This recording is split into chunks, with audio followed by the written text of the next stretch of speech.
Hello everybody, welcome to Ask a Realtor. Today we are live from Marilyn's office. Hey, hi everybody. Welcome. Welcome.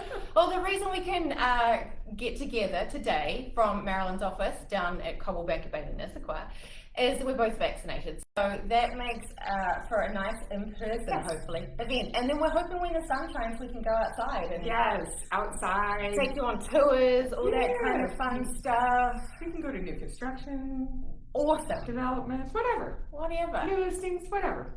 So today we're going to talk about something a little less interesting. I don't know, sexy. Depends on how you look at it, I suppose. That's true. Today we're going to talk about appraisals. Yes. Why are we talking about appraisals today, Marilyn? Well, I think we're talking about appraisals because I don't think the general public maybe understands the ins and outs about the appraisal process and why we even do it. So why don't you, what is the appraisal? Why are we hearing so much about it? Why are we hearing so much about appraisals? It's true. So an appraisal is part of a purchase and sale agreement or a refi potentially when somebody gets a mortgage. So what happens is your lender, typically a bank, sends an appraiser out to the house and measures up and make sure that the house is worth the amount that they are lending to you, essentially. And that comes not only from the number of bedrooms, bathrooms, square footage, but it comes from your neighborhood and what similar houses in your neighborhood have sold for as well. So the appraiser comes up with a number and says, okay, your house is worth $900,000. This is how much the bank is going to lend to you. So in that way, should anything happen to you as the borrower, you and can't pay the bank back for some reason, the bank can then sell the house and get that money back. So that's the point of having an appraisal. To get the bank back. Right? Exactly. Yeah, and so right now we're hearing a lot about appraisals from a lot of different perspectives, but I think one of the things that we should mention is, as a real estate professional, you have the ability to work with your clients and put in an appraisal condition or contingency, if you will, in the contract that gives the buyer the opportunity to potentially negotiate with the seller should that appraisal on the property come in low. Absolutely. And we're seeing some of that right now where the appraisals are coming in low. So can you tell us a little bit about what you're seeing and how you're helping your buyers in that respect with this crazy sellers market we're in right now? Yeah, so that's why appraisals are becoming such a big issue in real estate right now.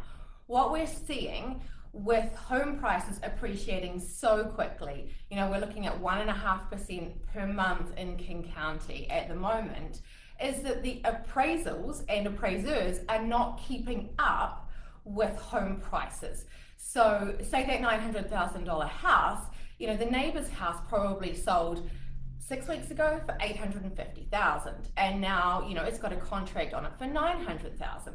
So the appraiser is going to have a really tough time justifying that $900,000 purchase price.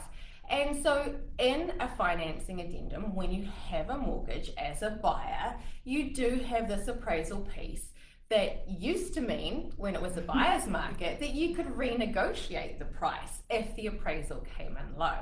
In this market, sellers don't want to see it because they don't need to. They don't want to renegotiate on price. And if your offer has that contingency in it, they will just pick one of the other 17 offers that they've got that doesn't have that piece in it. Right, it's happening right now. And I know from my perspective, I'm seeing the offers that are coming through that are the winning bid, shall I say. Many of them are waiving that appraisal contingency condition, whatever you want to call it. So how are you helping navigate your buyers through that? How are you helping your buyers that have to have an appraisal because they're getting a loan, it's a requirement? How are you helping them to work through that process as far as what if it does come in low? Right. And that's really the nuts and bolts of the questions today.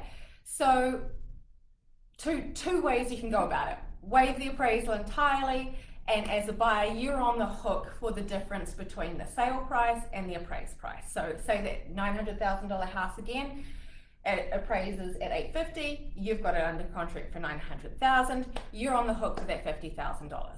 Now, by the same token, depending on who the appraiser is and how many offers, you know, the house got and all the rest of it, that delta, the difference between the sales price and the appraised price, can be quite significant. Yes. So what I like to do with my clients is use a specific addendum. It's called an additional down. Now we're starting to get a little technical here. That's a whole topic in itself, the whole additional down provision. That's a whole other show. It's true, it's true. So I like to use that addendum, and what it essentially does is it puts a limit on how much a buyer has to bring to the table at the end of the day. So you can specifically say, if a house appraises at X, you're only going to bring $50,000 or $10,000 or $500,000, depending on where you're at and what the home price is. So it makes the sellers feel comfortable because they know that if an appraisal becomes an issue, which it more than likely is, you are going to pay the difference.